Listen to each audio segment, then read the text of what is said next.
Isso, família. Opa. Tá. E aí, pessoal, tudo bem? Meu nome é Ciro Moreira, eu faço parte aqui da Rotary de Fortaleza, eu acho que alguns de vocês já me conhecem. E a gente vai estar começando agora, nesse período que a gente está vivendo, né? Uma série de vídeos, uma série de gravações, informações, partilhas até mesmo nossas, para não deixar as atividades do grupo morrerem. Então, começa hoje, a gente vai tentar colocar toda semana pelo menos, para que a gente tenha essa continuidade das atividades do grupo com vocês e tudo, e não fique aquela coisa parada. Isso foi o que a gente pensou e é isso. Então, a gente precisa muito também do feedback de vocês, para entender se está funcionando, se não está funcionando, se está legal, se não está legal, o que a gente pode melhorar para ficar mais interessante. E hoje eu vim conversar um pouco com vocês sobre essa situação que a gente está vivendo, né? No tempo que a gente está vivendo. Porque, querendo ou não, a gente está vivendo toda a situação da pandemia, toda a situação do coronavírus, que todo mundo fala, só fala de coronavírus, é coronavírus para lá, é coronavírus para cá, todos os meus amigos só falam de coronavírus. A gente está vivendo a situação em meio ao tempo da quaresma. E é um tempo importantíssimo, tem que olhar aqui na minha colinha, foi mal, vou tentar também fazer sem cortes, vai dar certo. É um tempo importantíssimo para a gente se preparar para o momento mais importante da nossa fé, que é o momento da Páscoa, da Paixão de Cristo que se aproxima. E aí fica a pergunta, né? Cara, o que fazer nesse tempo, né? Porque o que a gente está vivendo, o que a gente está fazendo, o que a gente está se preparando em meio a essa situação que a gente está vivendo para a Páscoa que se aproxima. Então, eu queria trazer primeiro aqui uma coisa interessante, que eu lembro do primeiro evangelho do primeiro domingo da quaresma, se eu não me engano, eu posso estar errado, que é engraçado como a gente às vezes não percebe, não olha para alguns detalhes do texto. Mas esse evangelho, Cristo vai para o deserto. E Cristo indo para o deserto, o evangelho começa dizendo que o Espírito guia Cristo até o deserto. Então, a gente sabe que Cristo vai ser tentado naquele deserto, a gente sabe tudo que vai acontecer, mas ele começa dizendo que o Espírito guia Cristo até aquele momento. Então você fica às vezes se perguntando assim, como assim o Espírito guiou Cristo para ser tentado? E talvez essa não seja a lógica. E da mesma forma como eu quero hoje trazer uma perspectiva diferente sobre essa situação que a gente está vivendo, nesse tempo que a gente está vivendo, talvez a gente precise olhar esse evangelho de uma forma diferente. Porque o Espírito guia Cristo para o deserto, porque o deserto é um momento de encontro de Cristo com Ele mesmo, e do encontro com Cristo com o Pai. É o momento que Cristo se recolhe, é o momento que Cristo vai jejuar e principalmente vai intensificar a sua oração. Então, o Espírito guia Cristo ao deserto para isso. Cristo também estava se preparando no deserto para a sua paixão. Desde o momento em que nasceu, Cristo ansiava pela sua paixão. E o deserto de Cristo é esse momento que ele se prepara para a sua paixão. Então, é o momento de Cristo estar mais próximo de Deus. Cristo é tentado no deserto, justamente porque quando nós estamos mais próximos, é que nós somos mais tentados. É o que faz mais sentido. É quando nós estamos mais perto daquilo que é o verdadeiro Deus, é que nós vamos ser mais tentados. Mas Cristo vai ao deserto para encontrar Deus. E o que é isso que a gente está vivendo, senão um grande deserto, a qual nós todos estamos sendo chamados? É um momento de encontrar Deus. É um momento de estar com o próprio Deus. Porque talvez, na correria do dia a dia, na grande pressa que nós temos em nossas vidas, em tudo, nas atividades que nós temos corriqueiras, seja estudar, seja trabalhar, seja qualquer coisa que façamos, talvez a gente não tenha tempo para olhar tão profundamente como Cristo. Cristo tinha suas atividades, Cristo era carpinteiro antes da vida pública, e na vida pública tinha suas atividades de ir até o povo, de proclamar a palavra, de falar o evangelho. Mas o momento do deserto é aquele momento que Cristo tem para encontrar com Deus. Ele reserva esse momento. Deus está nos reservando esse momento. Que perspectiva melhor? Deus está nos chamando a esse deserto. Então a primeira pergunta é, o que esse Deus tem para nos falar? Por que que o Espírito nos guiou até este momento? O que nós precisamos enxergar melhor hoje? O que nós precisamos olhar mais para dentro? E essa é a primeira coisa, o primeiro ponto, a primeira reflexão que eu queria trazer aqui hoje. Deus que chama para o deserto. Nós estamos no deserto. Fomos forçados, de uma certa maneira, a ir ao deserto, mas podemos realmente aceitar ou não. Podemos abraçar a situação e viver o deserto, ou podemos nos negar e não viver. Sempre temos as opções. Podemos ceder às tentações do deserto, ou podemos bem viver o deserto. Todas as vezes temos as opções. Todos os dias. Não vai ser diferente dessa vez. Estamos meio que forçados, mas nunca estaremos completamente obrigados a fazer algo. Ainda podemos escolher abraçar ou não. Para abraçar é essa conversa. Então, do fundo do coração é tempo de olhar para dentro e perceber o que está tirando a minha paz hoje. O que está me angustiando? O que, cara, eu não consigo tirar minha cabeça disso? O que chega no final do dia, às vezes eu passo horas pensando sobre. O que está me atrapalhando de chegar um pouco mais perto desse Deus? De chegar um pouco mais perto da santidade. Porque é algo que eu tenho comentado muito nas últimas vezes que eu tenho falado, mas todos nós temos um chamado à santidade. Todos nós somos, por essência, chamados a ser verdadeiramente santos. Santos como Carlo Acutis foi, o santo mais recente. Ainda não proclamado santo, mas acredito que Berrato, no seu processo. Como Irmã Dulce foi, primeira santa do Brasil. Como todos os outros santos que conhecemos foram. Talvez seja esse momento de perceber de novo esse chamado à santidade. E entender que existe um caminho. E começar a se perguntar: o que está me atrapalhando nesse caminho? O que está no meu caminho de santidade? Talvez seja exatamente esse o momento. Só dar uma olhada aqui na cola, foi mal, pessoal. Estava uma sequência legal, mas tem que dar uma olhada na colinha. Talvez seja esse exatamente o momento. A primeira coisa que Cristo quer te falar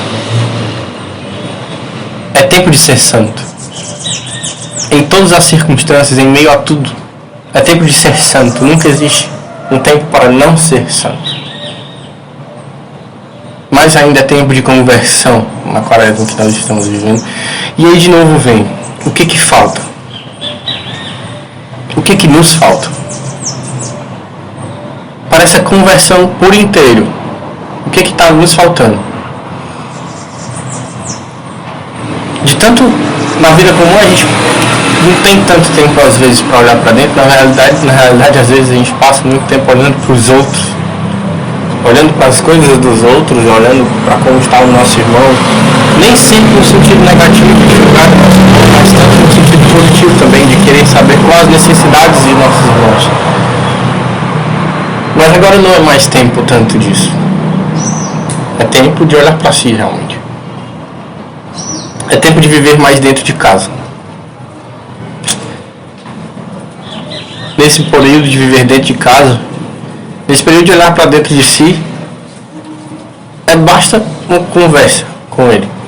Às vezes a gente imagina uma coisa enorme, às vezes a gente acha que precisa ter um domínio enorme sobre a oração, mas é só uma conversa com esse Cristo que quer ouvir a nossa conversa.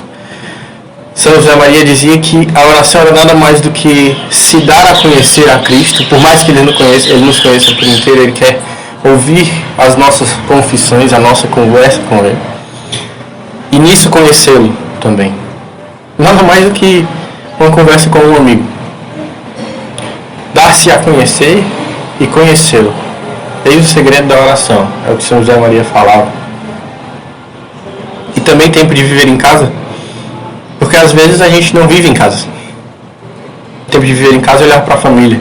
Tempo de viver em casa é entender quem é que está comigo dentro de casa.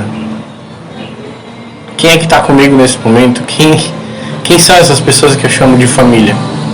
Como é que eu posso viver mais com elas? Também pode ser um chamado para a sua vida hoje. Não estou dizendo que tudo isso são coisas que você não vive, talvez existam pessoas, mas são coisas que nós somos convidados a refletir melhor hoje. Como nós estamos vivendo com a nossa família, ou estamos vivendo até com a nossa família, isso é uma coisa que eu tenho refletido muito. Às vezes eu passo muito tempo fora de casa. Será que eu tenho tempo para minha família? Meu pai, minha mãe, minha irmã. Conversar com eles, conhecer eles, como é que está a vida deles. É tempo disso também.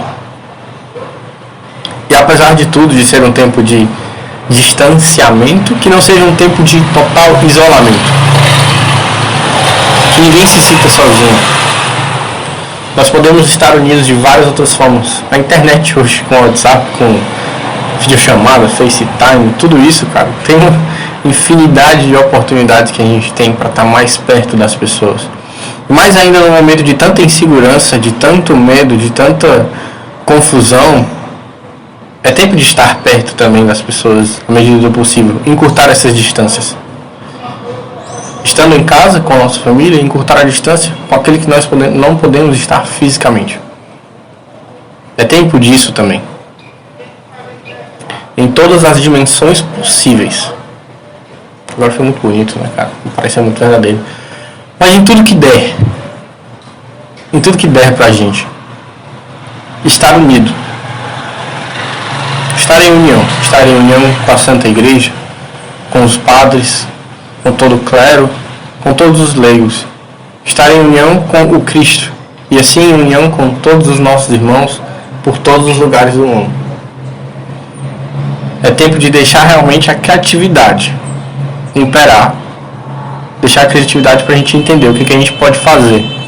O que a gente pode viver melhor, como é que a gente pode viver melhor esse momento, como é que a gente pode fazer com que as pessoas não se sintam sós. São coisas muito simples, cara. Como até hoje eu tava com alguns amigos jogando na internet. Tem Stop, tem Cidade Dorme, tem vários outros jogos. Isso é interação, isso é fazer as pessoas se sentirem presentes, mesmo na distância. Estar presente para o outro mesmo na distância. Sentirem a sua presença. É isso. Muito mais do que isso, é tempo de encurtar distâncias. Especialmente estender a nossa caridade. Desculpa que eu tô olhando pra cá, eu tô pegando a colinha, mas enfim, vai dar certo. Especialmente é tempo de estender a nossa caridade e a nossa oração nos propósitos que fizemos na quaresma, na nossa oração pessoal diária. Estender tudo isso a essas pessoas que lutam a cada dia por essa situação e estão na frente de batalha, digamos assim. Por todos os profissionais da saúde que vão à frente e cuidam dos doentes, estão e vão ao encontro de quem mais precisa. Essas pessoas estão realmente vivendo a cruz, vivendo o Cristo, entregar-se inteiramente por serviço e amor ao outro. Nos unamos a essas pessoas, apreciemos essas pessoas, mostremos nossa força, nosso carinho. Demos nossa força e mostremos nosso carinho a essas pessoas, porque elas estão vivendo o verdadeiro Cristo.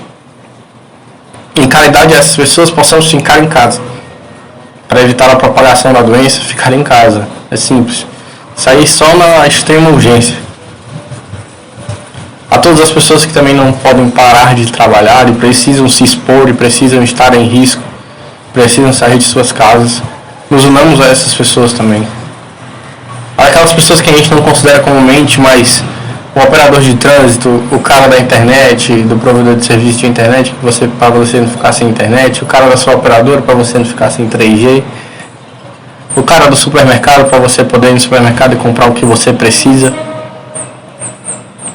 o cara do lixo para tirar o seu lixo nesse tempo que você vai produzir tanto mais lixo ficando em casa. Todas essas pessoas que continuam trabalhando para que a gente possa ficar em casa. E que a gente respeite isso. Ficar em casa. Isso também é uma forma de ajudar. E nesses tempos também é uma forma de caridade. Nesses tempos também é uma forma de mostrar a nossa caridade àqueles que estão à frente. Para algumas coisas mais práticas,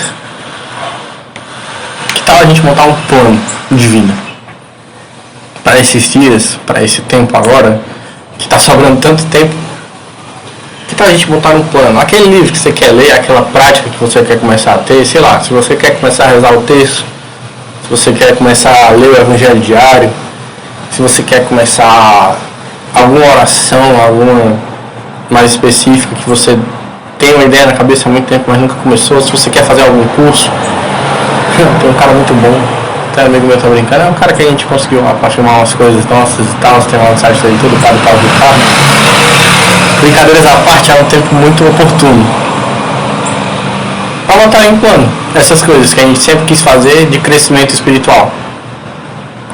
Não precisa tomar o nosso dia todo, nós não somos religiosos, digamos assim, no sentido de sermos irmãos ou irmãs de comunidades religiosas, monges, enfim, mas que nós possamos incrementar nossa vida interior nesse tempo. Se temos a chance, mas é claro que você não vai passar a rezar 8 horas por dia como rezava Santo Afonso Maria de Ligório de um dia para o outro. São coisas pequenas. Se você não reza o texto hoje, que tal começar essa semana rezando um mistério? Semana que vem você reza 2 mistérios. Depois de leve corte, né? Continuando, a gente termina aqui. A câmera descarregou, mas só para finalizar. E é isso. São coisas simples que a gente pode fazer, são coisas simples que a gente pode melhorar na nossa vida interior, na nossa oração, nas nossas leituras. Pode ser uma coisa simples, desde assistir um filme de santo com a família e outras coisas, mas que a gente não precisa fazer nada de hercúleo, nada de muito grande. Basta que a gente faça esse esforço durante esse período que a gente tem, desse tempo que a gente tem, para fazer coisas pequenas, mas que podem influenciar muito em todas as nossas orações, em todos os nossos propósitos de quaresma, todas as coisas que a gente faz de jejum, de mortificação, que a gente não esqueça de novo de se unir a essas pessoas que estão na linha de frente, de se unir a todos que precisam mais, os mais doentes, em todos os lugares do mundo, de se unir a toda a igreja rezando para que Deus possa nos conduzir nesse momento de tanta dúvida, de tanta desconfiança, que Deus possa nos conduzir e dar o melhor fim possível para isso tudo. Então, basicamente é isso. Vai ficar sendo mais ou menos nesse estilo realmente, aí em torno de 15 a 20 minutos, um pouco mais, um pouco menos, falando sobre, tentar deixar o melhor possível. Talvez tenha sido muito maçante, eu também não tenho tanta prática com isso que eu estou fazendo agora, então eu peço um pouco da paciência de vocês e preciso muito do feedback de vocês, de sugestões, de coisas que a gente pode fazer. Se tiverem sugestões de temas, se tiverem sugestões para as gravações e de como a gente pode melhorar, a gente acolhe muito bem, é muito necessário, é uma coisa que a gente está testando, então a gente precisa fazer ajustes, claro. Mas eu queria finalizar só uma pequena pergunta e na realidade uma mensagem final. Por fim de tudo, a gente precisa de esperança.